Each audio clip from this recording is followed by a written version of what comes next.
This is the most recent public appearance of Chinese Communist Party leader Xi Jinping during a visit with retired military officials. While the video appears to center on offering comfort to these veterans, its deeper meaning emerges from the subtle tension visible in the footage. In the second of the video, a clear contrast appears. Among the group of retired generals in their 80s and 90s, several much younger and taller officers in their 30s or 40s stand out. Their faces show strain as they steadily scan the area, as though concerned that one of the elderly men might abruptly move towards Xi Jinping. A gathering like this would normally rank among the safest and least risky settings possible. Yet what draws attention is the steady presence of security personnel mixed throughout the group. These younger, highly attentive individuals stand positioned between the retired officers and keep watch over the room, seemingly ready for any possible threat. Every few steps, a security officer remains in the crowd, observing in all directions. Analysts point out that these elderly generals rank among Xi Jinping's most trusted allies and have no links to recent political unrest. Yet even in this apparent safe setting, Xi Jinping does not seem convinced the situation is truly secure. The strained politeness of the meeting, overshadowed by the watchful security personnel, undercuts the relaxed and friendly image he likely intended to convey. So why does Xi Jinping appear so uneasy? Well, some outsiders might assume he could now relax after prevailing in a tough power struggle. Signs indicate he has already launched a severe crackdown on the veteran faction without concern for the fallout. Xi recognizes that in this unstable climate, opposition could emerge from any direction at any time, and he no longer feels assured of calm or control. On February 6, the Chinese government announced that Tian Shu-bin, former Vice Minister of Water Resources and Secretary to the former Prime Minister Wen Jiabao, had been removed from his role as a political advisor. In recent years, as Xi Jinping has faced growing challenges to his authority, rumors have suggested that Wen Jiabao has quietly influenced China's political scene from behind the scenes. After the arrest of senior military officials Zhang Youxia and Liu Zhenli, the investigation of Wen Jiabao's former secretary drew immediate widespread attention. Public records show that Tian Shu-bin, born in December 1963 in Gansu province, held several important roles from 1992 to 2008 in the central office of the Communist Party and the State Council, including serving as Wen Jiabao's secretary. He became deputy director of the State Council Research Office in 2008 and later served as deputy minister of water resources from 2015 until his retirement in 2023. In January this year, 2 years after retiring, Tian came under official investigation, marking the first deputy minister-level official removed in 2026.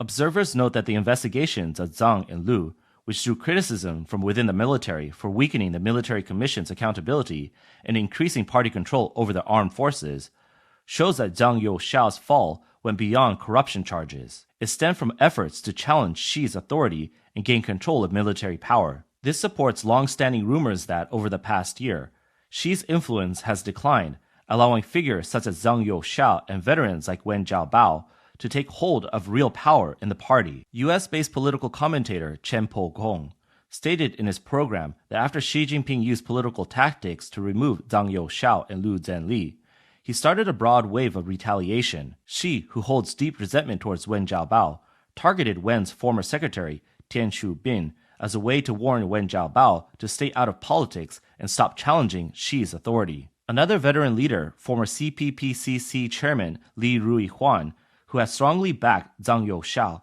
saw his own secretary fall under scrutiny.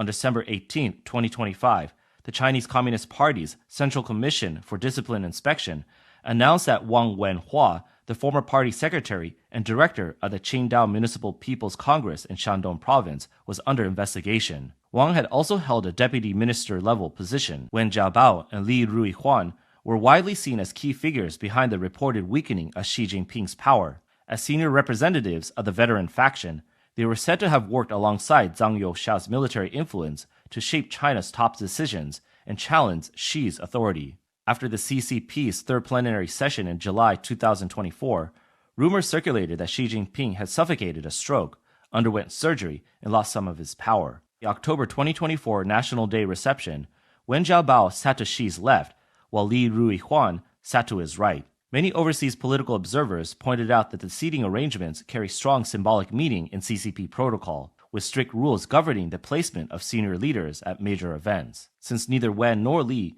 had ever held the position of party leader.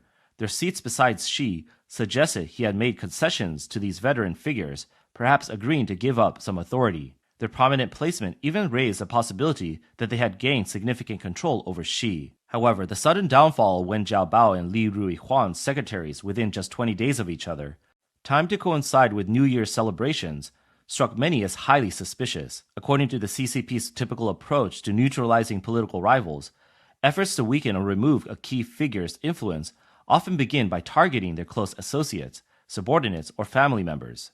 This pattern has appeared in numerous past cases. This sequence also suggests that after Xi Jinping weathered the crisis at the fourth plenary session of the CCP in 2024, the veteran faction lost its last real chance to reclaim power. Soon after, Xi launched his counteroffensive. A post on X titled "Breaking the Curtain" claims that on February 8th, Wen Jiabao's residence was surrounded by men in black. According to the post, Wen Jiabao, his family, and more than 10 staff members were taken away. The report remains unconfirmed, but commentators suggest that Xi Jinping is now more anxious than ever. After the arrest of Tian Shu-bin, it appears likely that Xi used him to collect compromising information on Wen Jiabao, possibly even pressuring him to make accusations, which may have led to Wen being placed under house arrest. One netizen commented that if Wen Jiabao's detention is confirmed, it would rank as the most shocking development of the year. This shows that the turmoil following Zhang Youxiao's arrest has not died down but continues to grow more intense. The internal power struggles have now reached a critical and dangerous stage, where the outcome is now win or lose completely, and everything could collapse in the end. This also sheds light on why Xi Jinping appears so extremely nervous during his meeting with elderly military leaders, many of whom are over 100 years old. Political analyst Mr. Z, writing under the pseudonym, commented that China's current political situation is very strange. On the surface, Xi Jinping seems to hold the upper hand in the power struggle, yet both domestic and international conditions are heavily stacked against him, and his troubles are only just beginning. First, the international situation. Xi Jinping has recently abandoned the strongman image he's carefully built over the years, frequently lowering his posture in recent days in dealings with the US and Japan.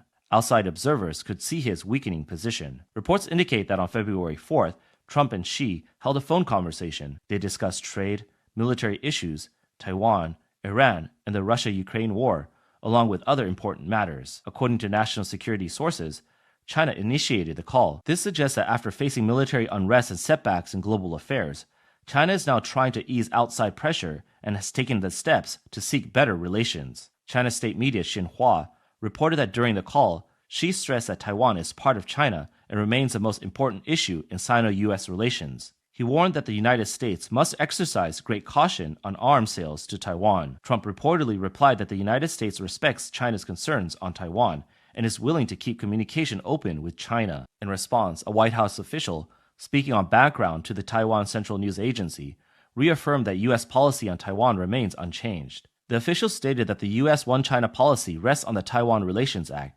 and 3 U.S.-China joint communiques and the 6 assurances. Commentator Zhou Xuan noted that Trump's statement was only a formality and carried no real commitment. Xi's position on Taiwan received no positive reply. It's still unclear whether the editor-in-chief of Xinhua, who released this report, will face any consequences. Analysts believe that Xi Jinping's cautious approach in reaching out to Trump aimed to delay U.S. arms sales to Taiwan before Trump's planned visit to China, or at least to limit the scale of those sales and maintain some diplomatic space. However, just one day after the call, the Trump administration approved a $20 billion arms sale to Taiwan. News from Japan has added to Xi Jinping's frustrations. Prime Minister Sanae Takaichi, long viewed as Xi's nemesis, led a strong campaign across Japan's political scene. She guided the Liberal Democratic Party to win 316 seats, giving it a 2/3 majority in the House of Representatives, the highest number of seats any single party has secured since World War II. In her own Nara district, Taro received over 88% of the vote, far ahead of the Communist Party candidate. With its majority in the House of Representatives, the LDP can now pass laws and budgets on its own without depending on coalition partners. The Japan Innovation Party, which won 27 seats, joined the ruling coalition, bringing its total to 324 seats and ensuring a strong governing majority. The international community largely sees Takaichi's decisive victory as a serious setback for Xi Jinping. David Bowling, head of the Asia Group, a geopolitical risk advisory firm, stated, "Beijing will not welcome Takaichi's victory. China now faces the reality that she is firmly in place and that its efforts to isolate her completely failed. Masahiro Iwasaki, a political science professor at a Japanese university, noted before the election that if the LDP wins a landslide victory, Prime Minister Takaichi could take a firmer stance on security issues. After the election results came in, Takaichi spoke to reporters. She said this election signals a major shift in policy, particularly in areas of economics, fiscal matters, and security. So how did the Chinese Communist Party respond to Takaichi's strong victory?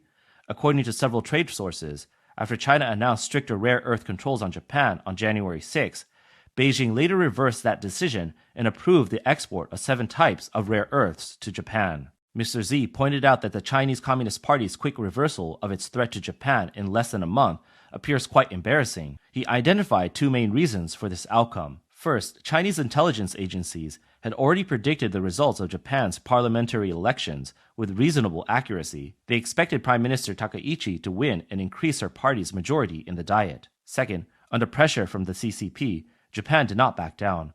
Instead, it sped up its own work to extract rare earths from the ocean floor and made real advances in that effort. In this situation, the CCP's rare earth restrictions failed to damage Takaichi's election prospects or push Japan towards any concessions. Rather, the move only hardened Japan's determination to break free from reliance on China's rare earth supplies. This created a double loss for the CCP.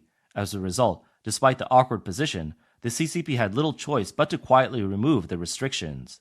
At the same time, a different picture is emerging inside China, where reports of senior military officers and local officials losing their positions continue to surface. On February 6, former Major General He Song, who served as Deputy Director of the Logistics Support Department of the Central Military Commission, lost his position as a member of the National Committee on the Chinese People's Political Consultative Conference. His superior, Lieutenant General Zhang Lin, director of the same department, had been removed from his role as a National People's Congress representative 6 months earlier. In addition, General Guo Buxiao, the former political commissar of the Logistics Support Department, is reportedly now under investigation. On February 7th, authorities announced an investigation into Xu Yiding, vice president of the Agricultural Development Bank of China. This brings the total number of senior officials placed under arrest in 2026 to 11, when Zhang Youxia and Lu Zhenli, whose cases were announced in late January, are included. The number of senior officials taken down this year reaches 13.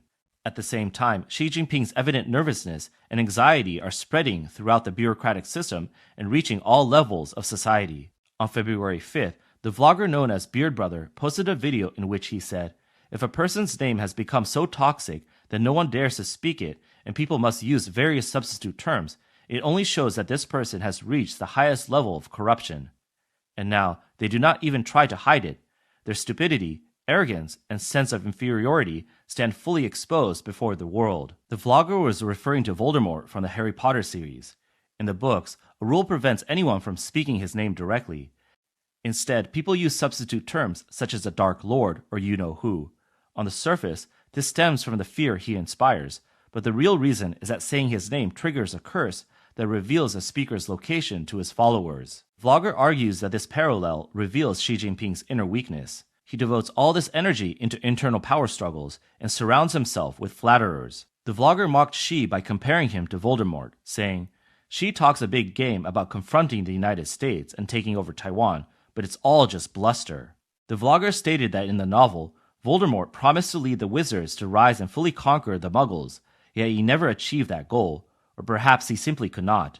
Many saw this comment as a subtle reference to Xi Jinping's bold claims about confronting the United States and using military force against Taiwan, which are often regarded as empty rhetoric and mere posturing. The vlogger described Voldemort as a classic case of someone incompetent in foreign affairs, but skilled at internal power struggles.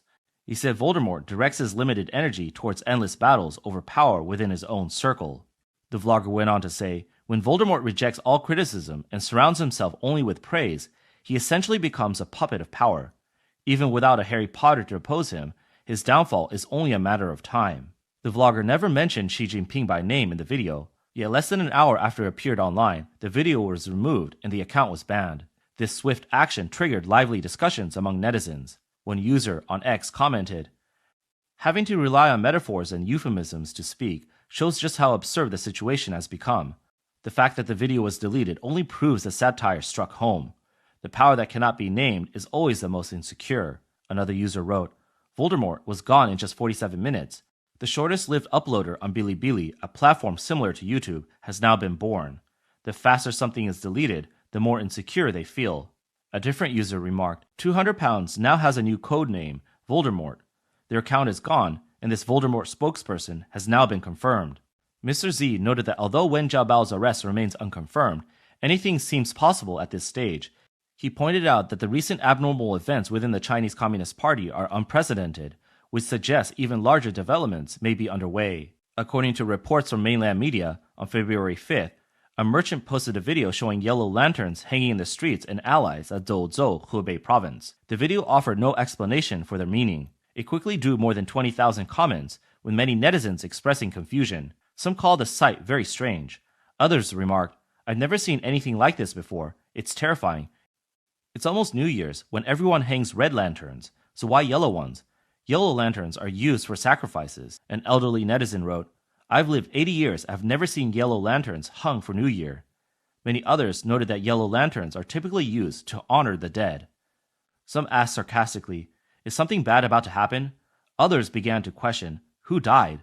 As the backlash grew, the video creator disabled comments on the afternoon of February 6. Strangely, this trend of hanging yellow lanterns was not limited to Zhouzhou. Reports on Chinese social media showed similar scenes appearing in other places across China, including Beijing, Tianjin, Jinan, Chongqing, Guangdong, Lanzhou, and several additional locations. Although authorities keep insisting that yellow stands for wealth and good fortune, most people have rejected the hanging of yellow lanterns. They see it as deeply unlucky. Some netizens commented, Yellow lanterns are everywhere. I've seen them in 7 or 8 provinces. Soul calling banners are yellow, and yellow lanterns are soul guiding lanterns. Others remarked, this is the first time I've seen yellow lanterns. It doesn't feel like New Year at all. It feels more like the underworld, eerie, frightening, and full of ghostly energy. One user pointed out that the literal meaning of yellow in Chinese, the phrase huang le, means it's over or finished.